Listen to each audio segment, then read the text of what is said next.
영화 평론가 안치홍과 함께 하시겠습니다.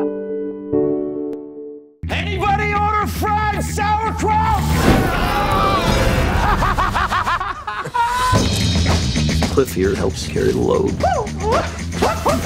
Sounds like a good friend. I tried. You know who I got living next door to me? I'm Sharon Tate. Once Upon a Time in Hollywood는 여러모로 화제를 모은 영화입니다. 당장 감독이 쿠엔틴 타란티노입니다. 타란티노 감독은 10개의 작품을 찍고 은퇴하겠다고 공언한 바 있습니다. 이 영화는 그의 9번째 작품입니다. 주연으로는 레오나르도 디카프리오와 브래드 피트가 나옵니다. 두 사람이 한 작품에 나온 건 이번이 처음입니다. 영화 소재 면에서도 개봉 전부터 관심을 모았습니다. 쿠엔틴 타란티노 스타일로 영화의 대미를 장식한 장면은 할리우드에서 일어난 실제 사건을 다뤘습니다. 1969년 세계를 떠들썩하게 한 영화배우 샤론 테이트 살해 사건이 모델입니다. 만삭의 몸으로 찰스 맨슨 일당에게 16번이나 칼로 찔려 죽음을 맞이한 테이트는 로만 폴란스키의 아내였습니다. 할리우드의 전설로 남아있는 50년 전의 사건을 매개로 현재 할리우드에서 가장 잘 나가는 감독과 배우가 뭉쳤으니 이 영화는 그 자체로 화제일 수밖에 없었습니다. 보통명사 더하기 고유명사.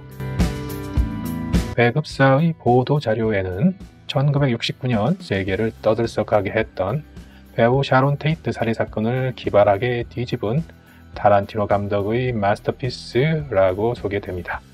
An element of true combat.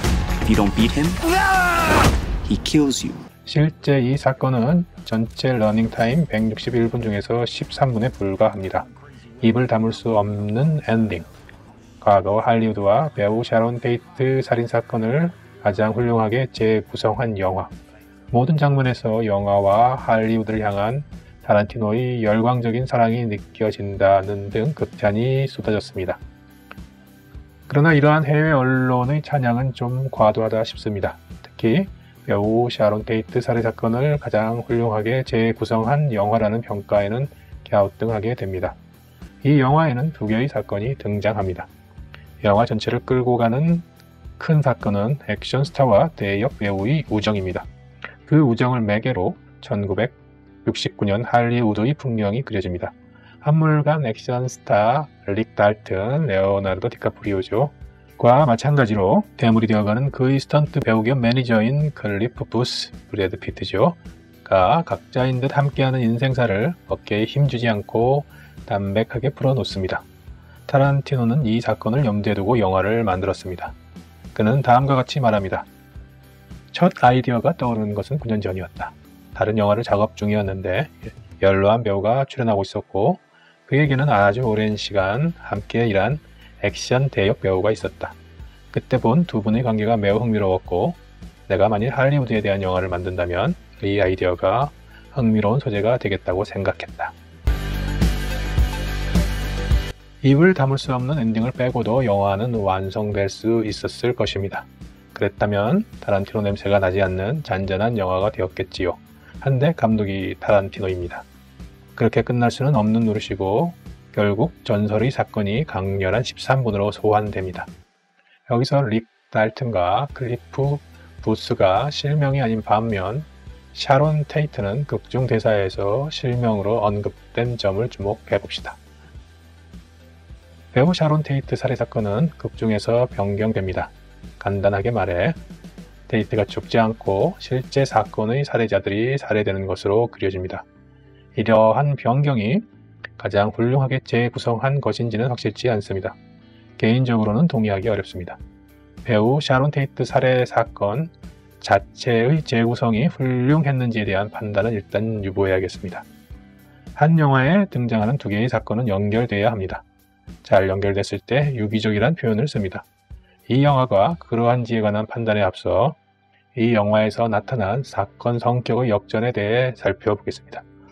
호명 방식으로 파악하면 샤론 테이트 살인사건은 비록 극중에서 샤론 테이트가 살아야 되지 않았지만 실명으로 인용된다는 측면에서 일종의 고유명사입니다. 같은 관점에서 비실명으로 등장한 릭 달튼과 클리프 부스는 그렇다면 보통 명사라고 할 수 있습니다.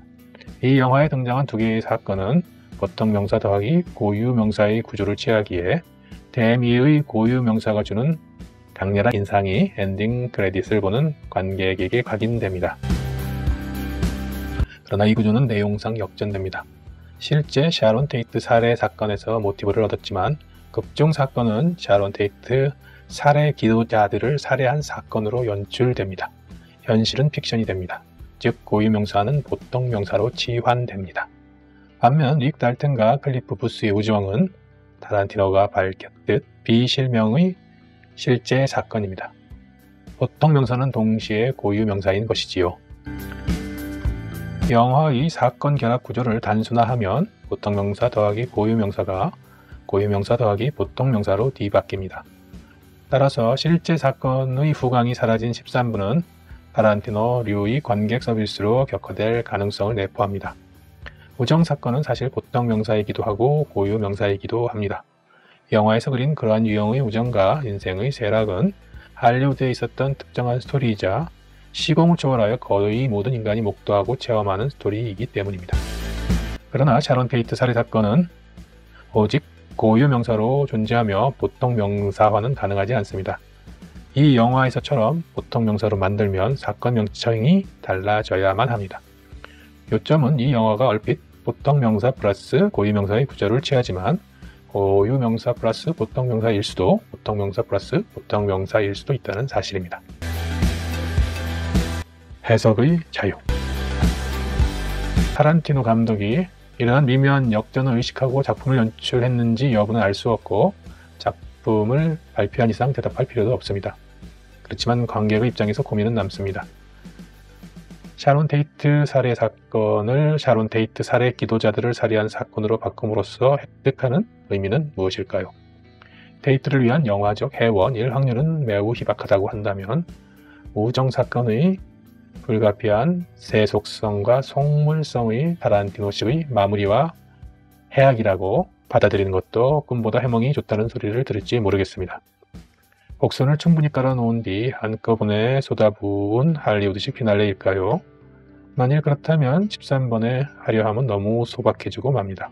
어쩌면 잘 차려입은 다음 손 가는 대로 골라 쓴 모자가 전체적으로 잘 어울린 우연한 상황일 수도 있겠습니다. 아무 생각 없이 한 행동이라고 해도 이때 그의 패션 감각을 상찬하지 않을 이유는 없습니다. 그렇다면 이때 앞에서 밀어놓은 질문에 답하자면 유기적이라고 말할 수 있습니다. 영화에 등장하는 두 개의 사건은 유기적으로 연결됩니다. 히피 문화에 대한 혐오와 정치적 보수주의 투영으로 받아들일 소지가 살짝 엿보이기는 하지만 가능성은 희박해 보입니다. 우선 샤론 테이트의 살해 사건을 정확히는 찰스 맨슨의 살인사건으로 정정하고 이야기를 진행해 보겠습니다. 맨슨 일당이 애초에 테이트를 노린 게 아니라 폴란스키 테이트 집의 전 거주자를 노리고 저지른 사건이기 때문입니다. 이 사건은 살인마 맨슨의 잔혹성과 폭력성을 보여줄 뿐 히피 문화의 본질과는 무관합니다. 그 사건에 대해서 나쁜 감정을 표현한다면 응당 혐오일 수밖에 없습니다. 타란티노식 폭력으로 사건을 뒤바꾼 것을 혐오 양식으로 보기는 힘들다는 것이 나의 판단입니다. 영화 속에서는 그 사건이 주인공들에게 행운으로 그려집니다. 우연찮은 행운으로 릭 달튼의 쇠락의 인생 행로가 반전을 만든다는 결말은 진지한 정치적 메시지를 담았다기보다는 인생에 대한 희화화한 성찰에 가깝습니다. 의미나 구조가 반복을 거듭하고 있어 어디까지가 감독의 의도인지 어디부터는 감독의 본능적 감각에 의한 우연한 성취인지 잘 구분되지 않습니다. 마지막으로 당연한 얘기처럼 들리겠지만, 즉 사족 같겠지만 영화를 관람하고 어떤 메시지를 찾아낼지는 관객의 몫입니다. 이 영화를 평할 때는 필요한 사족 같습니다.